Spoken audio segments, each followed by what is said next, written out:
नमस्कार, स्वागत है आपका बुलेट बुलेटिन में।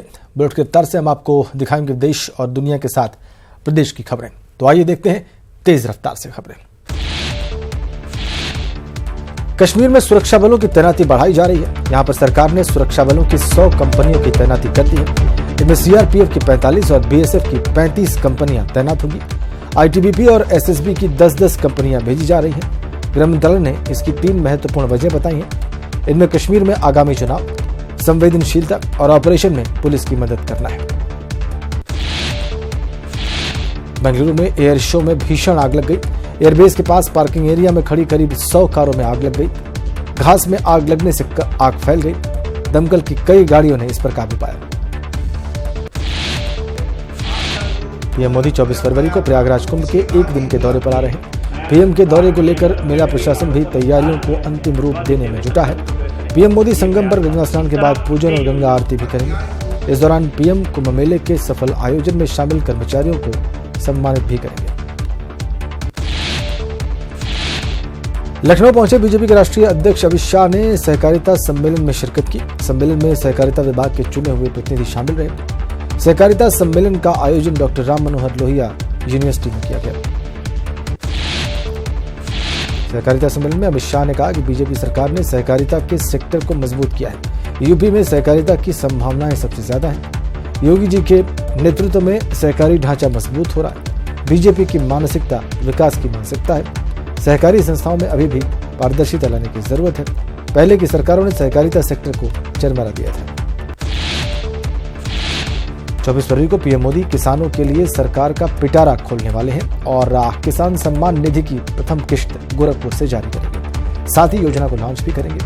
प्रधानमंत्री मोदी के एक बटन दबाते ही देश के करोड़ों किसानों के मोबाइल पर मैसेज की घंटी बजेगी और उनके खाते में पहली किश्त चली जाएगी।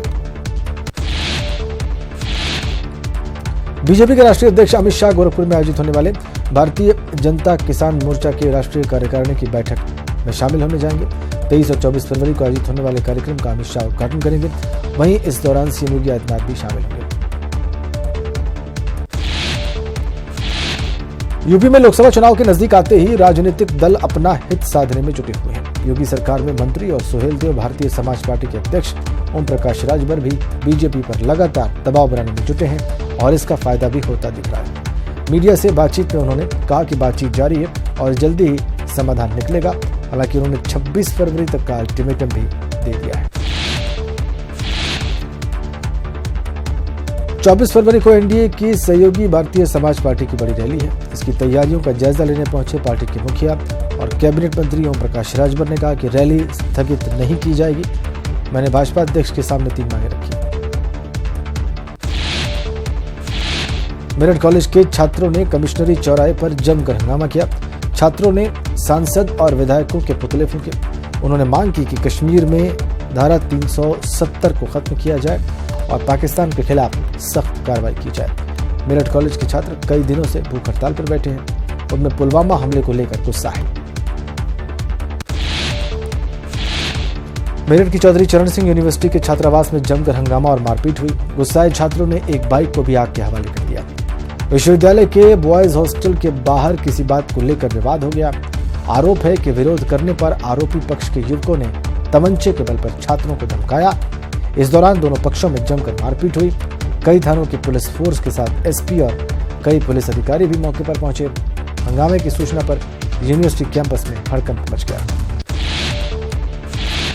गाजियाबाद के वसुंधरा इलाके में एक शख्स के घर के बाहर फायरिंग हुई। यहाँ पर 2 लोग स्कूटी पर आते हैं और ताबड़तोड़ हवाई फायर करते हैं। इसके अलावा गाड़ी पर भी गोली चलाते हैं। फायरिंग की तस्वीरें सीसीटीवी में कैद हुई हैं और इसमें साफ दिख रहा है कि कैसे स्कूटी सवार बदमाशों ने आकर फायरिंग किया। कौशाम्बी के पश्चिम शरीर थाना इलाके के डेढ़वाल घाट पर मोरम माफिया ने कारोबारी रंजिश में एक युवक को गोली मार दी। इससे गुस्साए लोगों ने रॉयल्टी कैंप में आग लगा दी। आग से गोली मारने वाला आरोपी युवक भी झुलस गया। आक्रोशित लोगों ने पास में खड़े ट्रैक्टर में भी आग लगा दी। मौके पर पहुंची कई थानों की पुलिस ने दोनों घायलों को जिला अस्पताल में भर्ती कराया। शामली के झंझाना थाना इलाके के गंगारामपुर खेड़की गांव में 5 अज्ञात बदमाशों ने घर में घुसकर लूट की घटना को अंजाम दिया। बदमाश 1 लाख रुपए की नकदी और सोने चांदी के आभूषण लूट कर फरार हो गए। पीड़ित परिजनों के विरोध पर बदमाशों ने लाठी डंडों और धारदार हथियारों से हमला कर दिया और मौके से फरार हो गए। मौके पर पहुंची पुलिस ने घायल को जिला अस्पताल में भर्ती कराया और मामले की जांच में जुटी है। आजमगढ़ में सोशल मीडिया पर प्रधानमंत्री और मुख्यमंत्री पर अमर्यादित टिप्पणी करने पर एक सहायक अध्यापक को बेसिक शिक्षा अधिकारी ने निलंबित कर दिया। साथ ही मार्टिनगंज के खंड शिक्षा अधिकारी को जांच अधिकारी नामित किया है। निलंबन के दौरान आरोपी शिक्षक को जीवन निर्वाह भत्ते की धनराशि अर्ध वेतन पर देय अवकाश वेतन की राशि के बराबर मिलेगी। मऊ के सरायल घनशी थाने के रसूलपुर पलीगढ़ गांव में रामधनी शिक्षण संस्थान इंटर कॉलेज में हाई स्कूल के सामाजिक विज्ञान का पेपर आउट हो गया। सूचना पर एसओजी टीम ने 9 लिखी हुई और रात 5 सादी कॉपियों को एक घर से बरामद किया। आरोपी युवक को पुलिस ने गिरफ्तार किया। बीआईओएस ने विद्यालय के प्रबंधक के खिलाफ एफआईआर और केंद्र को डिबार करने की कार्रवाई की। इसके साथ ही केंद्र व्यवस्थापक, स्टैटिक मजिस्ट्रेट और अतिरिक्त केंद्र व्यवस्थापक के ऊपर भी कार्रवाई की जा रही है। सुल्तानपुर पुलिस ने 50,000 के इनामी बदमाश को इनामिया जिले के सरपताह थाना इलाके से गिरफ्तार किया। बदमाश पर बैंक लूट समेत 6 से ज्यादा मामले दर्ज हैं।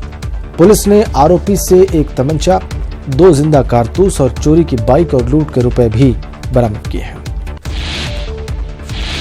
कानपुर जीआरपी पुलिस ने बिना आईआरसीटी के एजेंट बने अवैध तरीके से रेल टिकट बना रहे 2 लोगों को गिरफ्तार किया। आरपीएफ पुलिस ने शुक्रवार की रात पर्सनल आईडी पर थोक के भाव से रेलवे रिजर्वेशन करने वाले को उनके ऑफिस एसएस ट्रेवल्स पर छापा मारकर गिरफ्तार कर लिया। उनके पास से 1 लाख से ज्यादा कीमत की 46 रेलवे आरक्षित टिकट और 89,400 रुपए नकद मिले। मेरठ में 21 फरवरी को गोल्ड फाइनेंस कंपनी में हुई लूट का खुलासा हो गया। एसटीएफ ने 3 आरोपियों को गिरफ्तार कर लिया और उनसे 4 किलो सोने के जेवर, 6 लाख रुपए और एक कार बरामद कर ली। गोरखपुर पुलिस और क्राइम ब्रांच की टीम ने मोबाइल मैकेनिक नदीम को दिन दहाड़े गोली मारने के मामले में वांटेड 3 आरोपियों को गिरफ्तार कर लिया है। हालांकि मुख्य आरोपी गोलू अभी पुलिस की गिरफ्त में नहीं आ पाया है। वारदात के बाद से आरोपी फरार थे। गोरखनाथ थाना इलाके में इस वारदात को अंजाम दिया गया। अभी भी मैकेनिक नदीम लखनऊ के केजीएमयू में गंभीर हालत में भर्ती है। मुजफ्फरनगर में नोएडा से आई एसटीएफ की टीम ने नकल कराने के आरोप में 10 से ज्यादा शिक्षकों को हिरासत में लिया है। एसटीएफ को सूचना मिली थी कि जिले में कई ऐसे स्कूल हैं जहां धड़ल्ले से नकल का खेल चल रहा है। इसके बाद नोएडा एसटीएफ की टीम ने चरथावल थाना इलाके के बाढ़ स्थित जनता इंटर कॉलेज में छापेमारी की, जहां टीम को नकल की पर्चियां और गाइड मिली हैं। साथ ही 4 मोबाइल भी बरामद हुए हैं। बस्ती में एंटी करप्शन की टीम ने एक सहायक चकबंदी अधिकारी को 20,000 रुपए लेते हुए रंगे हाथों गिरफ्तार किया। कहा जा रहा है कि शिकायतकर्ता से अधिकारी जमीन को 2 चक में तब्दील करने के लिए पैसे मांग रहा था। इसके बाद शिकायतकर्ता ने इसकी शिकायत एंटी करप्शन के अधिकारियों से की है। शिकायत पर सहायक चकबंदी अधिकारी को गिरफ्तार कर लिया गया। महोबा के श्रीनगर थाना इलाके में सरकारी हैंडपंप से पानी भरने को लेकर दबंगों ने एक परिवार की जमकर पिटाई कर दी। दबंगों की पिटाई से 3 महिलाएं समेत 4 लोग घायल हो गए। मामले की शिकायत थाने में भी दर्ज कराई गई, लेकिन फिलहाल अभी तक कार्रवाई नहीं हुई है। वहीं पीड़ित परिवार का आरोप है कि दबंग परिवार को लगातार धमकी दे रहे हैं। भदोही के चौरी थाना इलाके के रोटाहा में मकान में तेज आवाज के साथ धमाका हुआ। मकान में विस्फोट होने से 10 लोगों की मौत हो गई। साथ ही मकान के मलबे में कई लोगों के दबे होने की आशंका है। लोगों को आशंका ये भी है कि मकान में विस्फोट पटाखों से हुआ है। गोंडा शहर कोतवाली क्षेत्र के स्टेशन रोड पर स्थित सेंट्रल बैंक ऑफ इंडिया की बड़गांव शाखा में अचानक आग लगने से अफरा तफरी फैल गई। आग लगने की वजह शॉर्ट सर्किट बताई जा रही है। सूचना पाकर मौके पर पहुंची पुलिस और फिर फायर ब्रिगेड की 2 गाड़ियों ने आग पर काबू पाया। हालांकि तब तक आग से बैंक में लगे उपकरण जलकर खाक हो गए, लेकिन स्ट्रांग रूम तक आग नहीं पहुंची। इससे बैंक कर्मियों के साथ लोगों ने राहत की सांस ली। फतेहपुर के हुसैनगंज थाना इलाके के बेरा गढ़िया गांव के पास बेकाबू कार पेड़ से जा टकराई। इसमें गाड़ी सवार एक युवक की मौके पर मौत हो गई और 5 लोग घायल हो गए।